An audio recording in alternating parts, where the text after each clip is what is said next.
എന്തെങ്കിലും ചെറിയ തെറ്റുകുറ്റങ്ങൾ സംഭവിച്ചാൽ നിങ്ങൾ ക്ഷമിക്കുമെന്ന് പൂർണ്ണ വിശ്വാസത്തോടെ ഞങ്ങൾ ആരംഭിക്കട്ടെ. പണ്ട് മഹാബലി എന്നു പേരുള്ള ഒരു അസുര ചക്രവർത്തി കേരളം ഭരിച്ചിരുന്നു. അസുരനാണെങ്കിലും പ്രജാക്ഷേമ തൽപരനായ അദ്ദേഹം വളരെ സത്യസന്ധനും ധർമ്മിഷ്ഠനും ദാനശീലനുമായിരുന്നു. അദ്ദേഹത്തിന്റെ ഭരണകാലത്ത് നാട്ടിലെങ്ങും സന്തോഷവും സമൃദ്ധിയും കളിയാടി.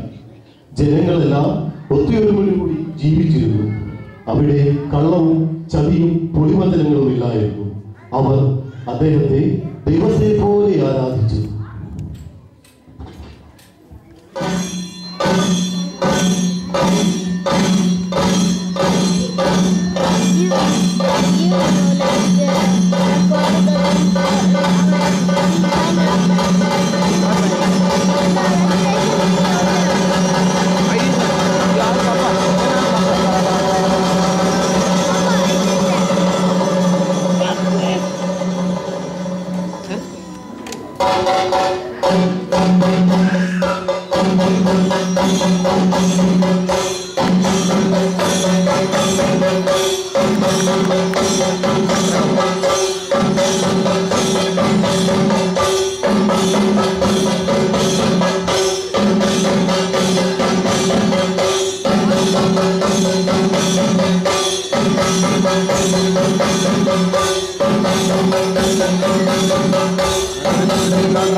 One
എന്നും രാജ്യകാര്യങ്ങൾക്ക് ശേഷം അദ്ദേഹം അവിടെ എത്തി ദാനധർമാദികളിൽ മുഴുകിയിരുന്നു. ദിവസവും അദ്ദേഹത്തെ ദർശിക്കുവാനും ദാനധർമ്മങ്ങൾ ഏറ്റുവാങ്ങുവാനും അനേകായിരം പേർ എത്തിയിരുന്നു. എന്നും അദ്ദേഹത്തിന്റെ പ്രശസ്തി 14 ലോകങ്ങളിലേക്കും വ്യാപിച്ചു.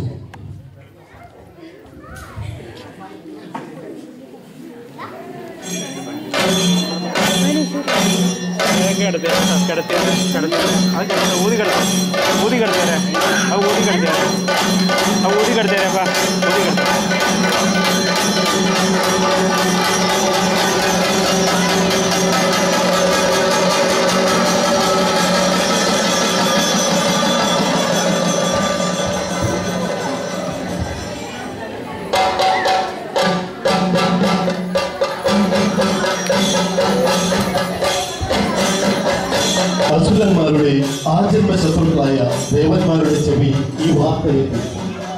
കലകപ്രിയൻ എന്ന പേരിൽ വിഖ്യാതനായ നാരദ മഹർഷിയാണ് ഈ വാർത്ത ദേവലോകത്തെ ദേവന്മാരുടെ രാജാവായ ഇന്ദ്രനെ അറിയിച്ചത്.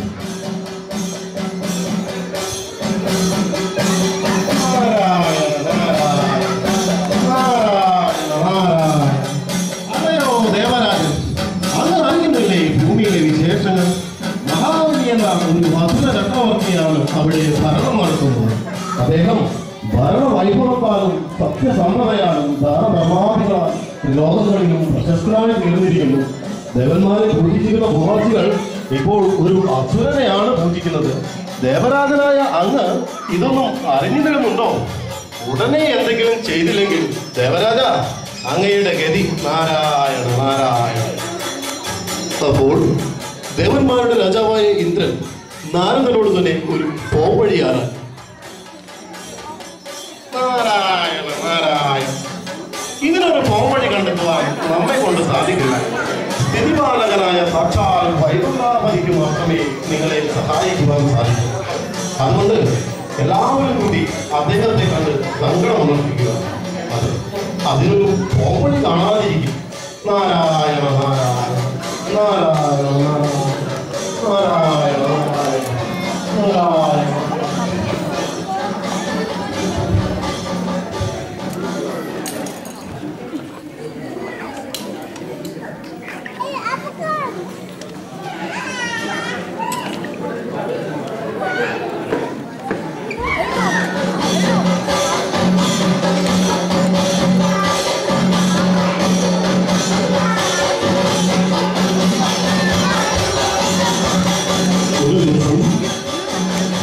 മഹാബലി കുലഗുരുവായ ശുക്രാചാര്യരും പർണശാലയിൽ ശ്രമിക്കുമ്പോൾ മഹാവിഷ്ണു ഒരു ബ്രാഹ്മണ കുമാരന്റെ വേഷത്തിൽ അവിടേക്ക് എത്തി.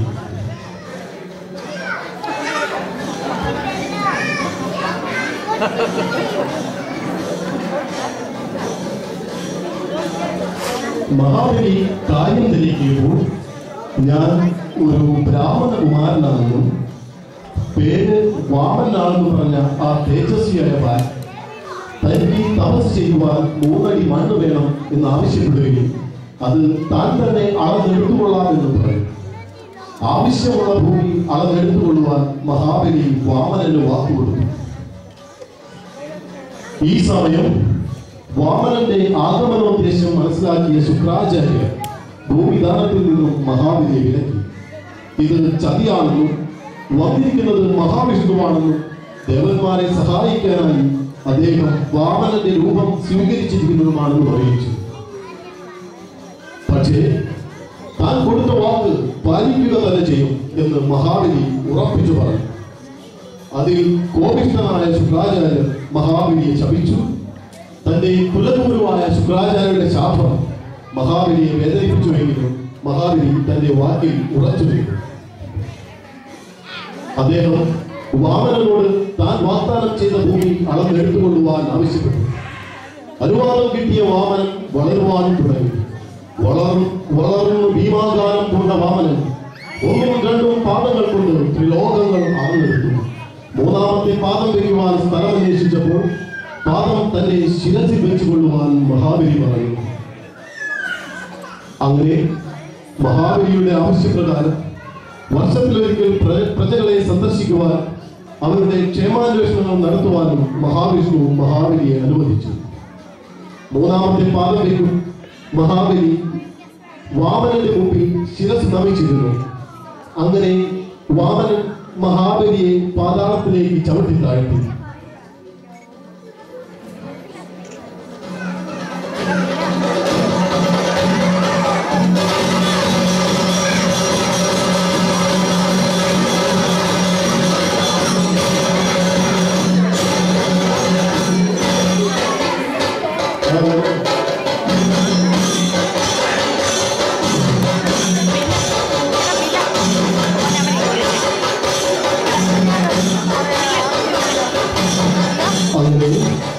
എല്ലാ വർഷവും ചിങ്ങമാസത്തിലെ തിരുവോണമായി മഹാബലി നമ്മെ കാണാൻ വരുന്നു. ആ ദിവസമാണ് നാം തിരുവോണമായി കൊണ്ടാടുന്നത്.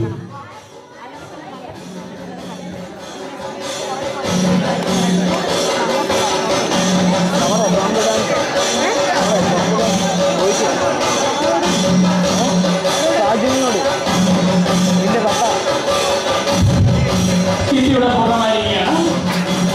മാവേലിയായിട്ട് അഭിനയിച്ചത് മരിച്ചു. ദേവേന്ദ്രനായിട്ട് അഭിനയിച്ചത് അഭിലാഷ്, നായകനായിട്ട് അഭിനയിച്ചത് ടോണി, വാമനായിട്ട് അഭിനയിച്ചത് ഷൈജോ, ശുക്രാചാര്യർ, ബിജു ചേട്ടൻ. ഈ സ്കിറ്റ് ഇവിടെ എഴുതി തയ്യാറാക്കിയത് സെബി പാലാട്ടി. എല്ലാവർക്കും നന്ദി.